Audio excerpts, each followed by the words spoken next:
message from the Right Honourable the Lord Mayor of Melbourne, Robert Doyle. Lord Mayor of Melbourne, and congratulations for taking part in the Global Dialogue Foundation's Unity in Diversity Conference. You are most welcome in Melbourne, and it's particularly apposite that you are meeting in Melbourne because of the city that we are. We have over 220 different nationalities, we speak over 240 different languages, we practice over 115 different faiths. Now that is diversity. But the thing that we strive for is, through that diversity, to be one city, to be part of one family. And a question that constantly exercises me is, how do we make that happen?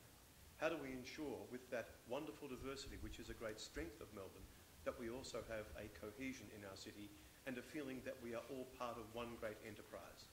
Well, one of the answers is what you are doing through this conference of Unity in Diversity. We need to talk about the things that bring us together, as well as work on the problems of the things that divide us. I hope that you will have a very rewarding time with the Global Dialogue Foundation. I hope that you will feel that you are making a wonderful contribution, not just to the work of this city and the culture of this city, but also, indeed, to the culture of cities around the world. Congratulations again.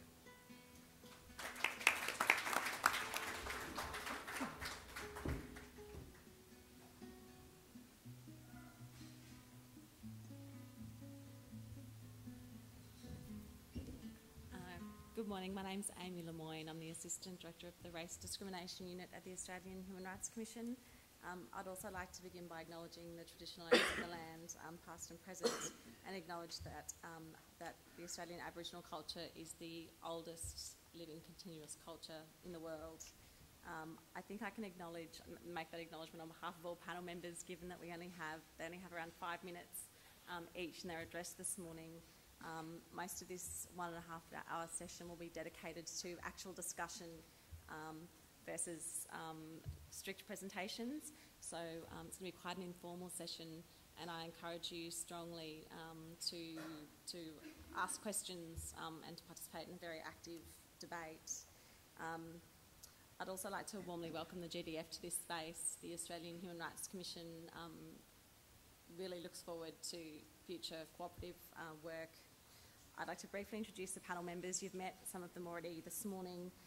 Professor Tsui from the Centre for Citizenship and Globalisation, my colleague from the New Zealand Human Rights Commission, Sam Sefa-Weaver, the Honourable John Panzadopoulos, the State Member for Dandenong, Dr Anwar from the International Centre for Islam and Pluralism, and Vinod Mirandachi from the University of Melbourne. The theme of today's discussion is about cultural diversity and inclusion. It has a specific focus on the Asia-Pacific region, but I think some of the panellists will take a slightly broader focus than just that this morning. And for those of you that are working in the Australian policy environment, the policy issue of social inclusion and cultural diversity is one that we're working with fairly routinely and trying to give meaning to on a routine basis. So take this full opportunity to draw as much meaning as we can for inclusion and what value we can draw from it. I think we'll just go in order of panellists as they're listed.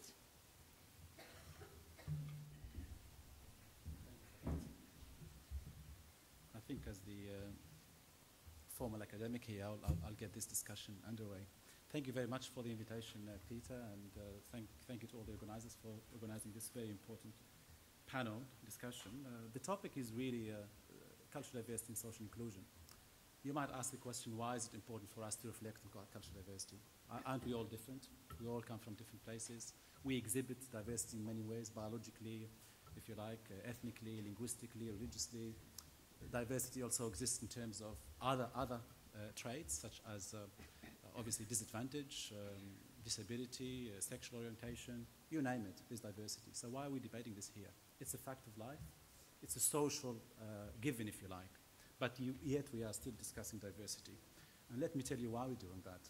We're discussing diversity now because we know throughout history that governments, that is, government that regulates social lives, social relations, have undertaken to do something about the societies which exhibit this kind of diversity. And to go back to the beginning of the 20th century in Northern America, there were ghettos that existed and were predominantly inhabited by African American citizens. What the dominant thinking back then was, the only way we can get these people to come to the level of standard of living of the white American, if you like, was by normalizing their cultural behaviors. That is, to encourage them to absorb the norms of the white American society, thereby moving towards a kind of an assimilationist approach. That was one way of thinking that was really driven by the famous Chicago School of Sociologists back then. That kind of thinking remained in place, more or less unchallenged, till the mid-60s, early 70s, whereby we saw that an assimilationist approach to managing cultural diversity was not engendering a socially inclusive society. As a matter of fact, all the indicators in those societies were that the African American of the United States of America were no better off as a result of that kind of policy approach and ideological thinking. Now, this brings me to Australia. As you know, our society is very diverse. Australia, as a matter of fact, is now, by my, the figures that I have here, and they're coming from various sources, is the most culturally and linguistically diverse society on planet Earth. We are far ahead of the Canadian and the Americans and the British. So our diversity is also becoming multifaceted. We no longer talk about diversity in terms of ethnicity and race alone. We talk now of a new concept of what we call hyperdiversity, meaning that someone is no longer simply coming from, say, one specific country, speaking one language, coming to Australia, therefore exhibiting a binary feature of diversity. A lot of us who come from different societies, we exhibit multiple attachments. So you might come from, say, Northern Africa, but you have an attachment to another civilization, another culture. You speak more than 2 languages. Therefore, your diversity is not simply reduced to one and the other. So your origin plus where you are settling here. That kind of notion of hyperdiversity engenders a new way of thinking about diversity. We can no longer simply deal with it by a simple policy that perhaps promotes a very much a reductionist approach to it. How did we deal with this? We all know that in the context of the Asia Pacific, for instance, Australia's, if you like, white policy that we had since Federation till the early 70s was in many ways constructed in response to earlier anxieties about what we called back then the yellow peril, that if Asians coming to Australia from the northern shores. Now, that was a reaction to Asia. So I'm very glad that the Asia Pacific was mentioned here. And we kept that policy. We fed that policy in the popular imaginary that we need to maintain the cultural identity of Australia in the face of threats from being basically swamped by Asian migrants, be they legal or illegal. Till the 70s, when we had the introduction of a new policy framework that was aiming to produce a multicultural society which recognizes diversity, but also allows space for people to integrate without losing their cultural heritage. But I know that we don't have a lot of time, and usually academics we talk too much, but let me be very brief and don't have a lot of time. So why is it so important for us to reflect on these things? Well, I'll tell you why. Because in my view, it's a question of politics, political culture. It's a question of ethics, morality, of being different and not being worried about the extent to which that difference will actually become an obstacle for you in terms of accessing certain things. And it's also fundamentally a problem of the right to belong. We all have a right to belong. Belong to a political community, belong to a social cultural community, belong to the nation state within which we choose to exist. And increasingly now, of course, the nation state is being challenged because of permeability of the borders, because of transnational movement of people, because of the increased human mobility in general. And therefore, this debate now that we are having right now should not just be about recognition. I can recognize that you are different, but it should also be about the kind of society that we would like to establish, whereby there are ethics that regulate our relationships.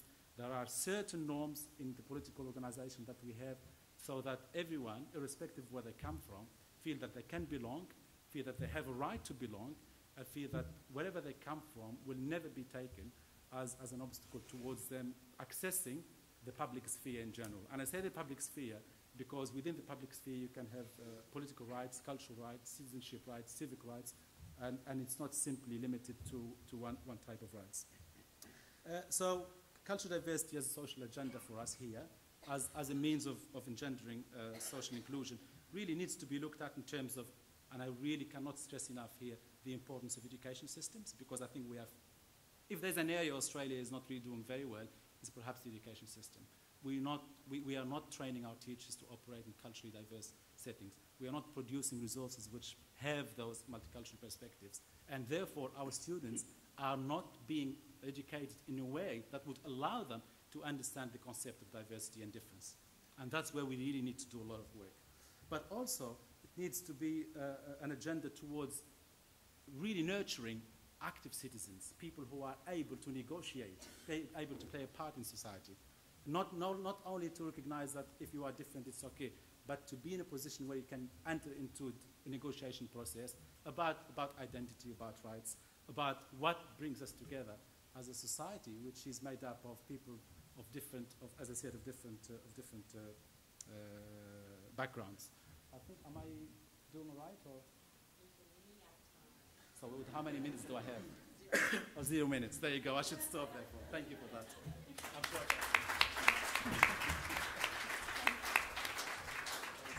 I'm not going to introduce each panellist. We will just follow the list.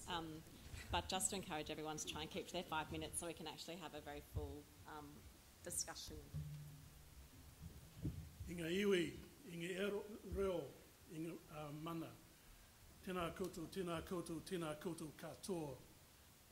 I give due respect to the indigenous communities of this land, and to give acknowledgement to their spirits that look over us.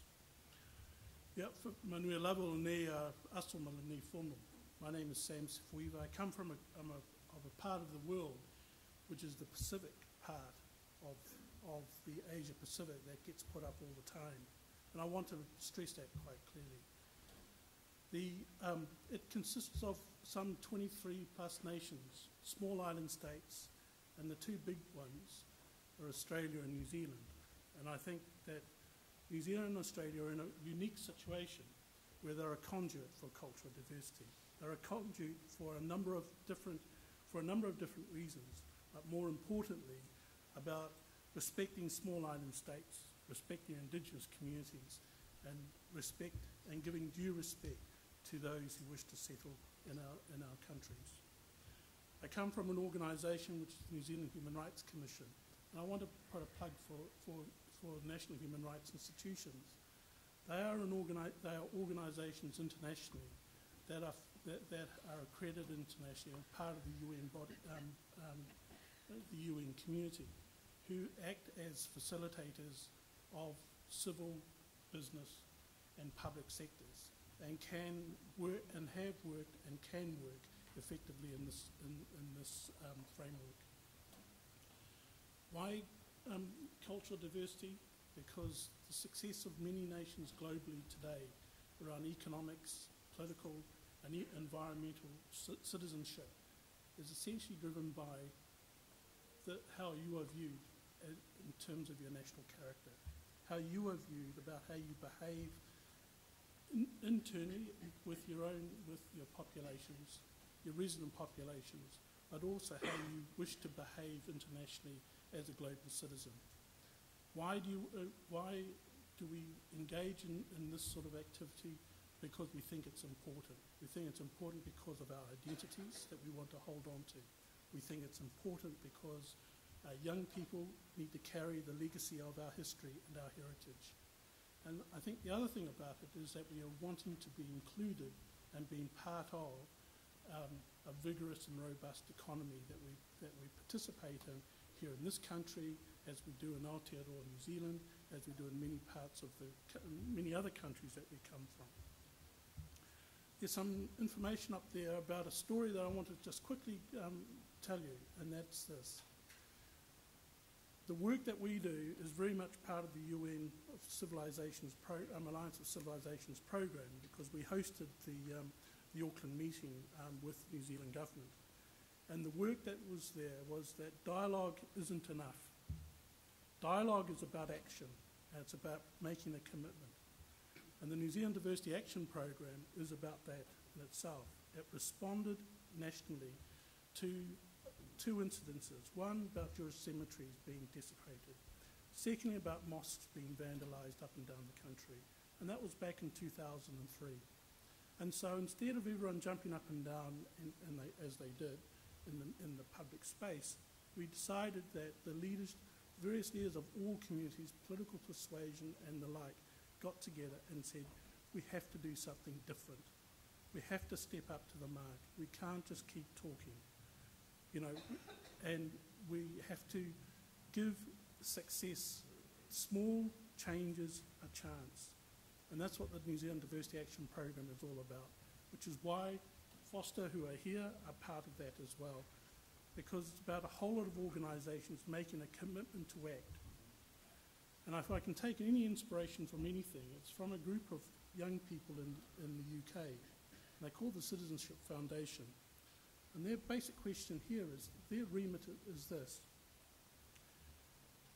If you want to be part of social change, you have to turn up.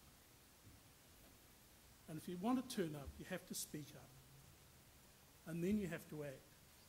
And the deal here is that this room reminds me in about 2004 in the speaker's room in Wellington, in Parliament, when we first started the Diversity Action Program. There were 200 people that decided that they wanted to turn up. They wanted to do the next step.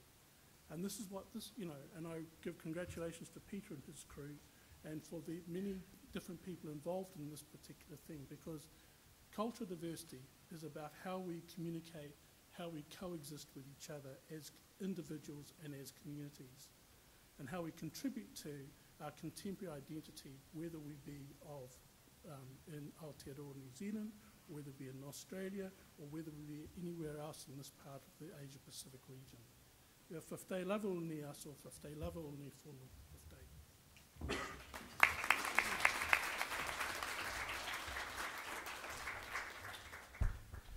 John Pandasopoulos, member for Dandenong and former Minister for Multicultural Affairs here in Victoria. My electorate is the most culturally diverse part of Australia, and like many of you in the room, I grew up with a foot in two camps, my migrant Greek family culture and the Australian culture, whatever that may end up being. And as you do that, you realise that you know, Australian culture is an equaliser. You know, the thing like the school playground equalises all kids. You know, kids only learn about prejudice from adults. It's pretty equal until they learn that prejudice from society and adults around them. But you also learn that you value your own culture, and you start realising that other cultures are around you as well who also have the right to value their own culture. So my political life's been about making sure that people are proud of their culture, and if they feel that society makes them feel that they're proud of should be proud of their culture and not hide their culture, it makes us more inclusive of other cultures and lets us reach out. So that's part of my philosophical thinking, but also I'm an internationalist, and I take the basic environmental principle of think globally and act locally. And so I've been involved in multicultural policy for the last 20 odd years, 18 years as an MP, and had the opportunity of putting policy in place before the 1999 state election, where Steve Bracks became Premier, and had 2 terms assisting him in multicultural affairs as well as other portfolio areas. And so when we look at the area of cultural diversity and inclusion, I mean, they do both go hand in hand, and many of the things that we hear in Victoria, and Sam Afra from Ethnic Communities Council of Victoria highlighted earlier on that we are the leader in Australia. We are, but we still have some challenges on our own. The reality is we are being held back by other parts of Australia that do not have the same sort of approach we do. If we look at Victoria, why is it that, I mean, Victoria is not only the most culturally diverse state in the country, but why is it that Victorians are the ones that put their hand up for multiculturalism more than any other state? Why is it that Victoria had the lowest vote for One Nation when One Nation was a political phenomenon? It's an organic sort of approach, that there is a strong grassroots feeling, that think globally, act locally sort of approach. And a number of those sort of things are organic programs started by community organisations and NGOs, and also guidance from the top. And what we try to do in the term of the Bracks government, and continuing in the Brumby government, is to have at the top supported that grassroots structure. So what are some of the first things we did? I mean, if you look at the Multicultural Commission, we strengthened its role. It had a grants program of $750,000, now it has a grants program of about $8 million. You'd sit there and say not a lot of money, but compared to other states, it's a huge amount of money. That money predominantly goes to grants to try to support NGOs in a lot of the work that they do. So what are some of the things that we've seen it get done? We've increased massively our funding for cultural festivals and events because we wanted to take those events out from within communities to be shared by other communities. So you're seeing nowadays a lot more festival events in public places, at Federation Square, at Queen Victoria Market, where Multicultural Arts Victoria has a music program, a summer program. You are seeing the Arts Centre in summer delivering multicultural performers, having great access and space. These are all part of encouraging cultures to share their culture, get out of their own communities. Fund organisations to support their own inclusion strategies. So, for example, you know, Red Cross came to see me quite a few years ago, 10 years ago. They realised that most of their volunteers were pretty monocultural, Anglo-Saxon. They realised that as an international organisation, Australian Red Cross obviously, Red Cross internationally covers many cultures, and they themselves have not changed as an organisation. So you can get community building funding to help you change that sort of strategy. So these were just some practical examples. What we did here is we actually enshrined it. Why do we enshrine it? Because we believe it's a value that Victorians believe in, and you know, it was unanimous in the Parliament. When people were put to the test in the Parliament, they didn't vote against it, they actually voted for it. What does it do is it's a symbolic thing, but it also creates obligations on the state. If you are to go and abolish the Multicultural Victoria Act, you've got to make sure you make a deliberate policy to do so. If you want to go and amend the Multicultural Victoria Act, because it has legal requirements on the government, its multicultural reporting framework, we're setting obligations on the government to report to Parliament on how it is delivering for culturally diverse communities. So that each department, for example, in their annual reports has to report on what they're doing for culturally diverse communities. Because our communities don't just need a health treatment, they need a culturally appropriate treatment. Part of that is about, you know, what are you doing in interpreting and translating? Part of it is how you're communicating in different languages, how you're equipping yourself as an organisation. These are not things that we're perfect at, and we've still got a lot more work to do in these things, but it creates an environment and a framework to be able to go out there and support a lot of this grassroots activism that's there. And what we've tried to do as a community, as a government, is to be part of a global community. So we have not only invested more money into, of course, in multicultural affairs, we've had a whole-of-government approach in multicultural affairs, so that each agency in government has to go and do their own reporting, you know, the police, multicultural liaison officers, etc. But we've also tried to make sure that the state is seen as playing a broader international role, because we believe we have a lot to share for Australia around the world. So things that are soft in multiculturalism, like tourism, getting people to travel to our state, to enjoy the things that we see. One of the biggest strengths of our state, when we ask international travellers, is the friendliness of the city with all the different cultures and faces. That is a strength that's economic terms. But part of why we want people to be here as travellers is to get that practical experience of how people actually live in a practical way amongst all these diverse races and cultures. So these are just some examples, and I want to go into more detail, you know, if we can, through questions and answers later on. But just to finish off in 30 seconds, but there is a whole lot of unfinished business that we need to do. We need to work out some strategies how we take the rest of Australia with us, whilst we also pursue an additional agenda in Victoria. There is continuous unfinished work around what was raised before. Cultural awareness training is an ongoing thing that government should not stop doing, including whole-of-government approaches to cultural diversity and multicultural affairs. Our biggest policy failure is the lack of multilingual Victoria and Australia. If we can't get that right, I don't think we can really pat ourselves on the back that we're truly culturally aware and inclusive and open to the rest of the world. It is a psychological barrier that we've not fulfilled. And then we've got to also extend rights to others. There are a whole lot of people in our community as permanent residents that pay tax and do not have a right to vote. Globalisation has allowed for us to have more permanent residents, but we are caught up in this Australian paradigm that you don't vote unless you're a citizen. Many countries around the world bypassed this a long time ago. I think this is more inclusive if we think about extending rights to vote to non-citizens, but who are here as permanent residents, and many of them are our Pacific and Kiwi Islander friends.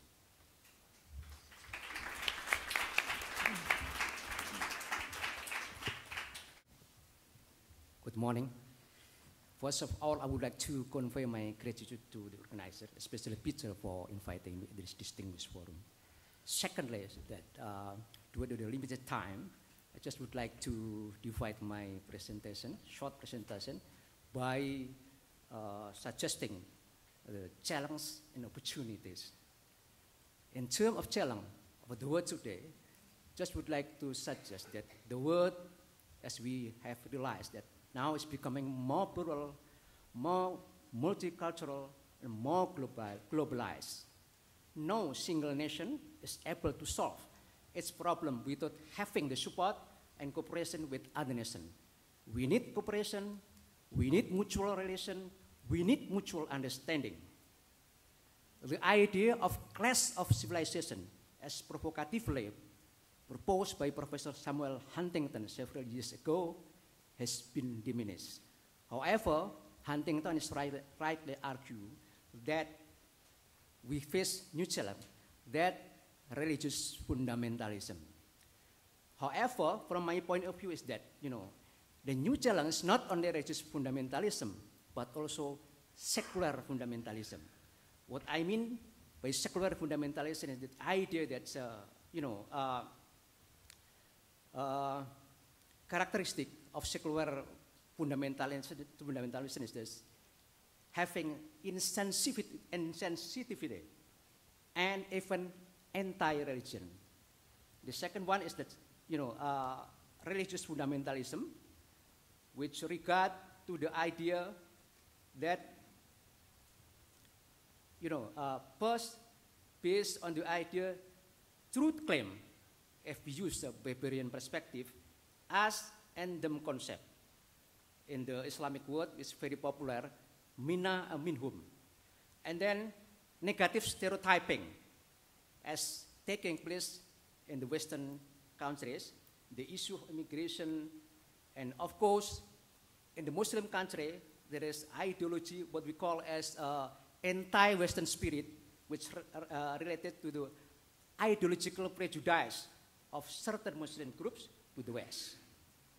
And then strict, exclusive, and intolerant attitude. From my point of view, all religions have elements of religious fundamentalism, whether Jews, Christian, Hinduism, Buddhism, and others. That's the main point. The problem lies in the fact that religious fundamentalism creates a lot of problems, specifically with the idea to justify the use of violence. Terrorism, radicalism, etc. is a part of religious fundamentalism, despite the fact that terrorism justifies the use of violence. The capitalization or manipulation, for instance, in the Islamic world, jihad, for instance, it is quite clear that those who are committed to misleading jihad then commit to terrorism. And then, I just would like to give you a sample in my country, Indonesia. Indonesia is widely regarded as, the place of moderate Muslim, the seat of tolerant Islam several years ago. However, currently we are facing very serious problem related to religious fundamentalism, specifically with regard to the rise of Islamic radicalism. The characteristic of, radical conservative Islam in Indonesia is now related to strict, legal, and exclusive mindset of Sharia. I am talking in this opportunity not anti-Sharia, but the problem is what kind of Sharia, whether democratic, pluralistic, or respect to human rights or not. The problem is that they are committed to promoting strict, legal, exclusive Sharia, and the anti-pluralism spirit, in this regard, spirit of anti-Christian, anti-Jews, anti-Western, etc. That's taking place in our country, and of course, create a lot of problem. Just give you example. The idea of Hizbut Tahrir, for instance. I think in Australia there is a Hizbut Tahrir as well. It is imported from Middle East. They strongly oppose democracy because according to them, democracy is anti-Islam. That's the real problem. All those groups, of course, creating a lot of problem in our country because they tend to exclusive and more importantly, create threat to peace.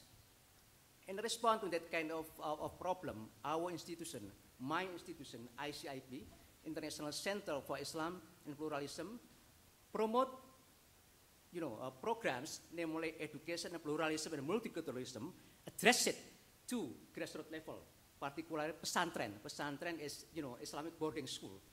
Why pesantren? Because pesantren is mostly located in a rural area, surrounded by poor communities, and of course lack of information. Why they become radical? Because lack of information toward the West, toward Australia, toward America, etc. So we promote education, pluralism, multiculturalism, and then promote interfaith dialogue and cooperation. So not only as the previous speaker told us, dialogue is not enough. We need cooperation among religious institutions, among religious followers.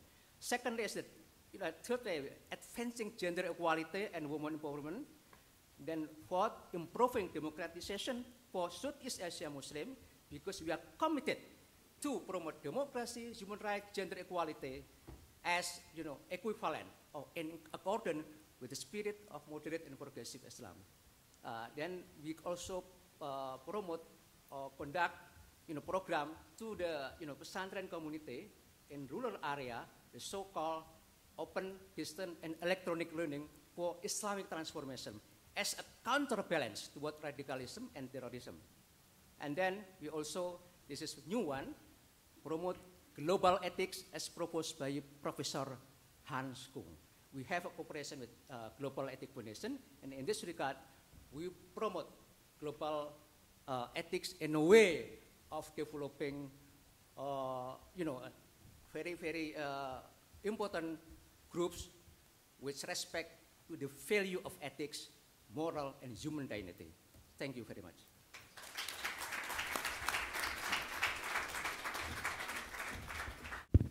Good afternoon, ladies and gentlemen. I would like to take the opportunity to thank the Global Dialogue Foundation and Tsui in particular for giving me the opportunity to be here this afternoon. As introduced, my name is Vinod Mirchandani, and I'm the country manager for the University of Melbourne's India office, which is based in the commercial capital of Mumbai. In addition, I also represent the Australia-India Institute as an associate director, which was recently launched in New Delhi in September 2009 at the hands of your now Prime Minister and then Deputy Prime Minister Julia Gillard. Today, I stand here in front of you to represent the SAGE Foundation, and on behalf of Mrs. Maya Shahani, whose name you may have heard earlier today as the Vice Chairperson of the Global Dialogue Foundation, would like to tell you very briefly through the next 5 minutes a little bit more about SAGE Foundation, and the approach that I've taken to this 5-minute dialogue is to take you through a helicopter view of India as a country and the cultural diversity and inclusion that may exist within. Our children are our future, and only through their eyes and efforts does the world in which we live achieve growth, enrichment, and fulfillment. SAGE Foundation is committed to providing education and wealth-generating skills to families to create extraordinary lives. The picture here represents a little bit more about what we do.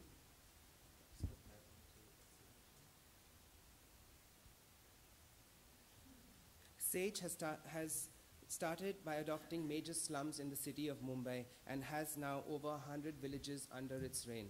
SAGE envisages transforming the world one village at a time and have now recently received the recognition at the Clinton Global Initiative for this particular project. Known for ethical excellence, its greatest strength is in its credibility and visibility and networking base. You could see further details on the SAGE website. Moving on, the ability of societies to enjoy diverse culture is not a good thing in itself, but has been recognized an important precondition for social and economic development. As you all may know, India is the 7th largest country in the world with a land space of approximately 3.3 million square meters, with 29 states and 4 national union territories. English is widely spoken in the country. However, Hindi is the national spoken language, which is bundled by 21 other regional languages recognized by the Constitution. The cultural diversity of India has been shaped by not only its long history, unique geography, and diverse demography, but also by its ancient heritages, which were formed during the Indus Valley civilization and evolved further through the Vedic age, the rise and decline of Buddhism, the Golden Age, the innovations from Central Asia, European colonization, and the Indian independence movement as a whole. India's languages, religion, dance, music, architecture, customs differ from place to place within the country, but nevertheless possesses a commonality. The culture of India is an amalgamation of these diverse subcultures spread all over the Indian subcontinent and the traditions that are now several millennia old. Regarded by some historians as the oldest living civilization of the earth, the Indian tradition dates back to 8000 BC and has continuously recorded history for over 2,500 years. Several elements of India's diverse culture, some of which, such as Indian religion, yoga, Indian cuisine, have had a profound impact in the world, including this very country. The challenge for us going ahead in the 21st century, or the 22nd century as referred to this morning, is developing societies and systems which are more socially just, accepting of diversity, and which produce equality. In a globalized world, social inclusion of the minorities and embracing cultural diversity is a vital element.